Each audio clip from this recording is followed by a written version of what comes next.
So this is the Babylonian Captivity and the Epic of Gilgamesh.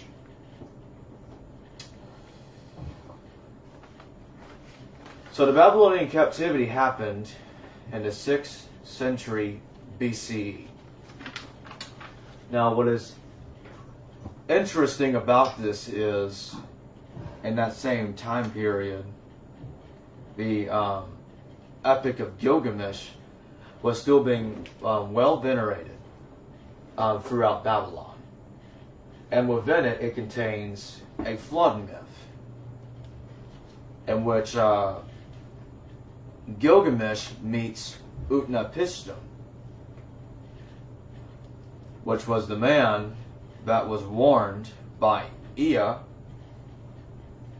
that the flood was coming. The flood's coming back when the mythical deluge happened. And what's interesting about this is Ea instructs him to build a boat,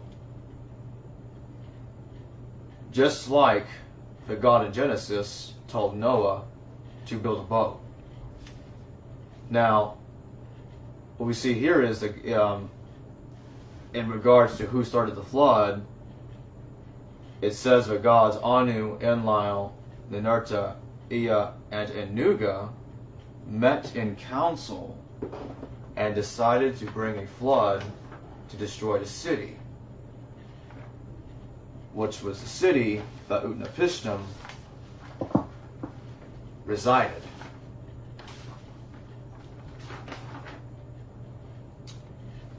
Now, in regards to all that,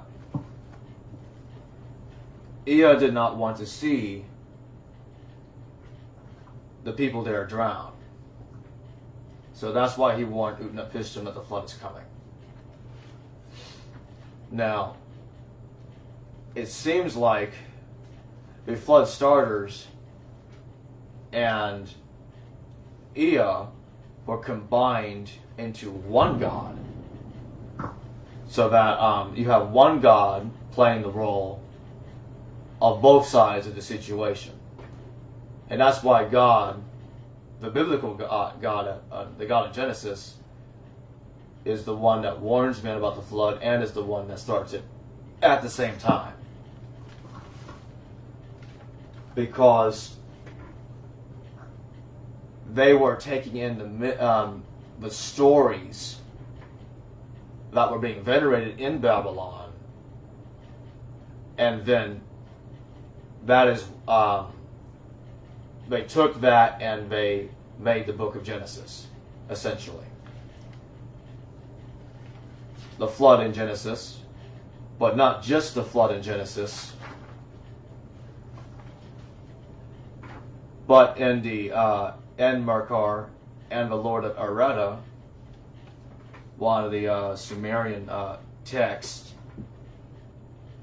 or Mesopotamian text, and it says, on that day, when there is no snake, when there is no scorpion, when there is no hyena, when there is no lion, when there is neither dog nor wolf, when there is thus neither fear nor trembling, man has no rival. At such a time may be lands of Shubur and Hamaza, the many-tongued in summer, the great mountain of the Meoth magnificence, and Akkad, the land possessing all that is befitting, and the Martu land, resting in security. The whole universe, the well-guarded people, may they all address Enlil together in a single language, for at that time, for the ambitious lords, for the ambitious princes, for the ambitious kings, Enki, for the ambitious lords, for the ambitious princes, for the ambitious kings, for the ambitious lords, for the ambitious princes, for the ambitious kings, Enki, the Lord of abundance, and of steadfast decisions, the wise and knowing Lord of the land, the expert of the gods, chosen for wisdom. The Lord of Eredug shall change the speech in their mouths, as many as he had placed there, and so the speech of mankind is truly one. So we've got speeches being changed here just like what happens in the book of Genesis, when the gods, I'm not the gods, when God confused the languages of man.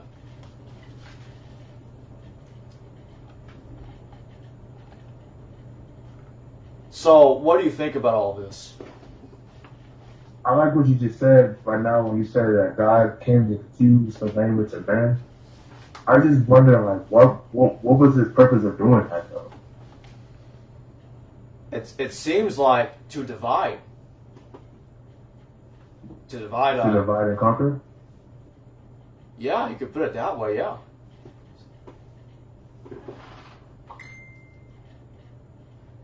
Yeah, it seems like they took, like, different things from different gods and combined it into one guy. Because that's what we're seeing here. We got one God that confuses the tongues of man.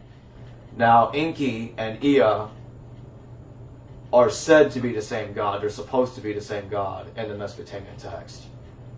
And they are identified as the same God several times. So that means we got one God. He warns men about the deluge, and he confuses man's tongues. But we have different gods starting a flood. When you put all this together, it's like you get the God of the Bible in Genesis, right?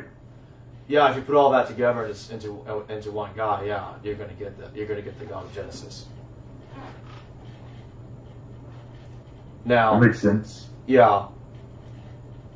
And the very same Enki is also the one who was said to have created Adapa, the first man, which is very similar to the creation of Adam. Now, Enki is said to be so he created man and he warned man about the flood. This resembles the Greek god Prometheus. He created man from clay, and he warned Deucalion that the flood is coming in the Greek myths. Now, Enki, his name means Lord Earth, En and Ki, Lord Earth. So it's also Lord of the Earth. And that resembles the Greek god Poseidon, who corresponds to Enki, because Poseidon means Lord Earth or Lord of the Earth, just like Enki. So it seems like Poseidon and Prometheus are based on the same god, Enki. Now,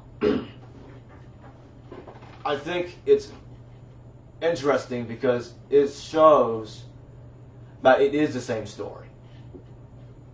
That these different flood myths are the same story, ultimately. What do you think?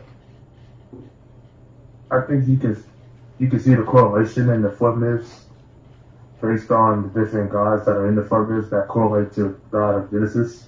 Yes. And the thing is, before there was a book of Genesis, before monotheism ever became a thing in Israel, the Israelites once worshipped many gods. And the God that is called Yahweh, he was seen as a son of the god El Elyon. He is the supreme God of the ancient Semitic pantheon of gods. And so that is the issue. If Yahweh was always supreme, and we're not even positive that Yahweh is even his name, because Yahweh is a scholarly, hypothetical reconstruction of the original, of what is supposed to be the secret name of God, so-called. So that is the issue. He was more commonly known as El Shaddai, or equally as known as El Shaddai. which is a very interesting name, because when we look at El Shaddai, he's a god of war and storms. It's supposed to be interchangeable with Yahweh and the Bible as well. And I think it is interesting because when you look at it a bit more closely and how he has parents, then you really truly see that he is a minor god and is not supreme as the Bible claims that he is. That's the point that I'm trying to make. You follow me? Yes. So, is there anything else you want to talk about as we continue? No. Okay. Well, I think that pretty much covers it.